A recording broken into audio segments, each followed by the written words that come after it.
Subscribe our YouTube channel and watch our videos.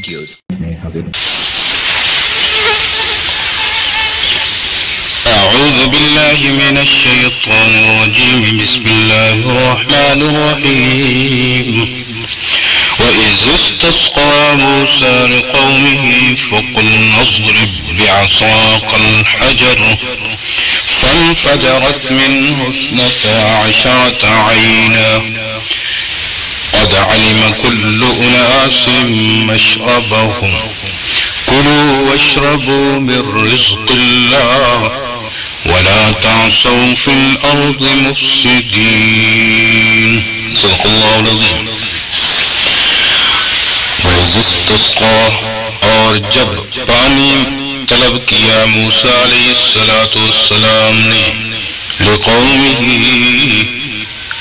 اپنی قوم کے لیے، فقل نضرب، بس ہم نے کہا اضرب بعصاک الحجر، مار اپنے عصا کو پتھر پر، مار اپنے ڈنڈے کو پتھر پر، فانفجرت منہ 12 عینا، بس بہ نکلے اس سے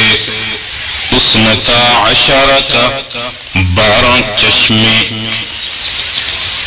قد علم، تحقیق جان لیا، کل ناس مشربہم،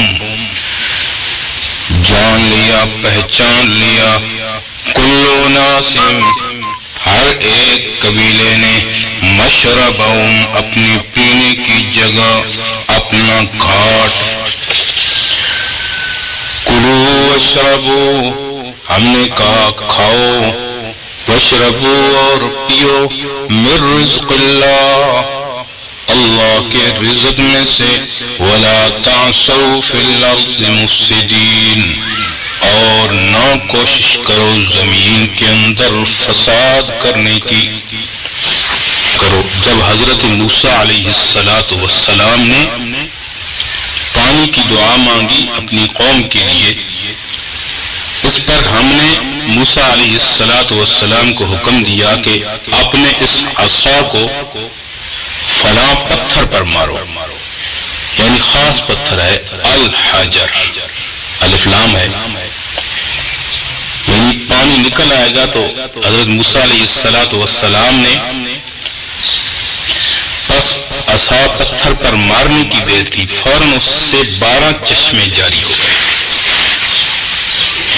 اور بنی اسرائیل کی بھی 12 ہی خاندان تھے، 12 ہی قبیلے تھے، چنانچہ ہر شخص نے اپنے پانی پینے کا موقع معلوم کر لیا، اور ہم نے یہ نصیحت کی کہ کھانے کو کھاؤ اور پینے کو پیو اللہ کے رزق سے، اور حد اعتدال سے مت نکلنا، یعنی زمین کے اندر فساد کرنے کی کوشش مت کرنا۔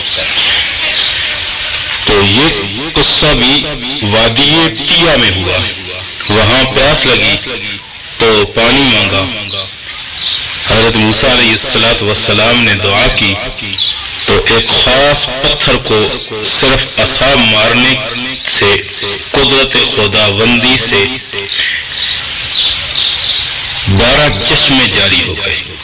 اضرب بعصاک الحجر، الحجر میں الف لام عہد کے لیے ہے، اور اس سے کسی مخصوص اور معین پتھر کی طرف اشارہ ہے، اور ان کے 12 خاندان اس طرح تھے کہ حضرت یعقوب علیہ السلام کے 12 فرزند تھے، ہر ایک کی اولاد کا ایک خاندان تھا، اس کا انتظامی معاملات میں الگ الگ ہی رکھا جاتا تھا، سب کے سربراہ افسر بھی جدا جدا تھے، اس لیے چشمے بھی 12 ہی نکلے۔ کھانے سے مراد من اور سلوہ ہے، اور پینے سے مراد یہی پانی تھا، اور نافرمانی اور ترک احکام کو فتنہ اور فساد سے تعبیر فرمایا۔ قاضی بیضاوی رحمۃ اللہ علیہ فرماتے ہیں کہ ایسے حوادث اور معجزات کا انکار بہت بڑی غلطی ہے۔ جب بعض پتھروں میں سے اللہ نے بعید از قیاس اور خلاف عقل یہ تاثیر رکھی ہے کہ لوہے کو جذب کرتا ہے، تو اس پتھر میں اگر یہ تاثیر پیدا کر دی ہو کہ اجزائے زمین سے پانی کو جذب کر لے اور اس سے پانی نکلنے لگے تو کیا محال ہے؟ اللہ کے ہاں تو کچھ محال نہیں، ورنہ خود اگر پتھر کے اجزاء ہی میں پانی پیدا ہو جائے تو بھی کون سا محال ہے؟ جو حضرات ایسے امور کو محال کہتے ہیں تو واللہ وہ اب تک محال کی حقیقت ہی کو نہیں سمجھے کہ اللہ کے ہاں تو کچھ بھی محال نہیں، اللہ کے ہاں تو کچھ ہی ناممکن نہیں۔ اللہ تو صرف کن کہتا ہے تو وہ کام ہو جاتا ہے۔ اذا اراد اللہ شیئا ان یقول له کن فیکون۔ تو آیت مذکورہ میں حضرت موسیٰ علیہ السلام نے اپنی قوم کے لیے استسقاء کی دعا فرمائی۔ اللہ تعالیٰ نے پانی کا سامان کر دیا، پتھر پر لاٹھی مارنے سے چشمے ابل پڑے۔ اس سے معلوم ہوا کہ استسقاء کی اصل دعا ہی ہے۔ شریعت موسوی میں بھی صرف دعا پر اکتفا کیا گیا، جیسا کہ امام اعظم ابو حنیفہ رحمۃ اللہ علیہ کا ارشاد ہے کہ استسقاء کی اصل پانی کے لیے دعا کرنا ہے۔ یہ دعا کبھی خاص نماز استسقاء کی صورت میں کی گئی ہے، جیسا کہ صحیح حدیث میں رسول اللہ صلی اللہ علیہ وسلم کا نماز استسقاء کے لیے عیدگاہ کے میدان میں تشریف لے کر جانا اور نماز اور خطبہ اور دعا کرنا منقول ہے۔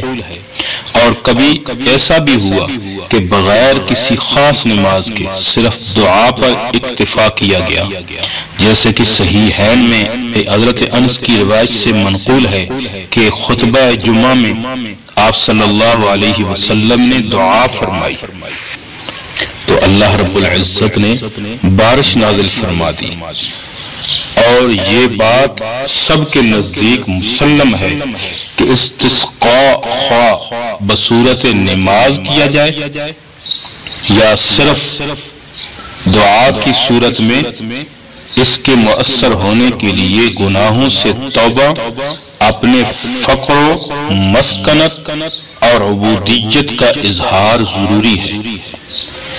گناہوں پر اصرار اور اللہ کی نافرمانی پر قائم رہتے ہوئے تاثیر دعا کی انتظار کا کسی کو حق نہیں۔ اللہ رب العزت اپنے کرم سے یوں بھی دعا قبول فرما لیں تو اس کے قبضہ قدرت میں سب کچھ ہے۔ اسرائیلیوں کے 12 قبیلے تھے اور ان میں باہم منافرت اور نا اتفاقی تھی، اس لیے ہر قبیلے کے لیے الگ الگ چشمے جاری کیے گئے تھے، یعنی کہ ان کے درمیان جس طرح منافرت تھی آج کل ہمارے درمیان بھی اسی طرح منافرت ہے۔ ہم اکٹھے رہتے ہوئے ایک ہی پیغمبر کی امت ہوتے ہوئے ہم آپس میں ایک نہیں ہیں۔ یہودی اس وقت آپس میں ان کی منافرت تھی، لیکن آج وہ متفق ہیں۔ وہ کس لیے متفق ہیں؟ کیونکہ وہ مسلمانوں کو ختم کرنا چاہتے ہیں اور مسلمانوں کے خلاف وہ متفق ہیں، لیکن ہم ان کے خلاف متفق نہیں ہیں۔ اگر جب تک ہم متفق نہیں ہوں گے تو اس وقت تک ہم کبھی بھی کامیاب نہیں ہو سکتے۔ لہذا اس امت کو چاہیے کہ آپس کے اندر اتفاق اور اتحاد پیدا کرے، آپس کے اندر یگانگت پیدا کرے۔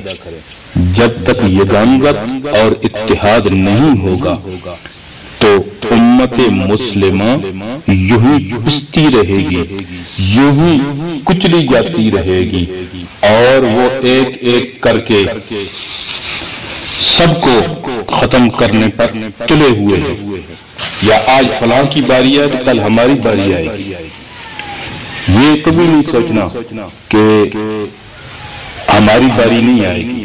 اگر ہم اتفاق نہیں کریں گے تو آج ان کی باری ہے تو کل ہماری باری ہوگی۔ اگر ہم آج اتفاق نہیں کریں گے کہ ان کے خلاف کفار متحد ہو رہے ہیں تو ہم ان کی مدد کریں تو کل ہماری باری آئے گی۔ کسی ملک کے خلاف متحد ہو رہے ہیں تو تمام امت مسلمہ اور تمام ممالک کو متحد ہونا چاہیے۔ اللہ رب العزت ہمیں اتفاق اور اتحاد نصیب فرمائے۔ وما علینا الا البلاغ المبین۔ امید ہے دوستو ویڈیو پسند آئی ہوگی۔ ویڈیو کو لائک کیجئے، ویڈیو پر کمنٹ کیجئے، شیئر کیجئے اس کو، اور اگر چینل پر نئے ہیں تو سبسکرائب کر لیجئے تاکہ اسی طرح کی ویڈیوز آپ تک پہنچتی رہیں۔ شکریہ، جزاکم اللہ، السلام علیکم ورحمۃ اللہ۔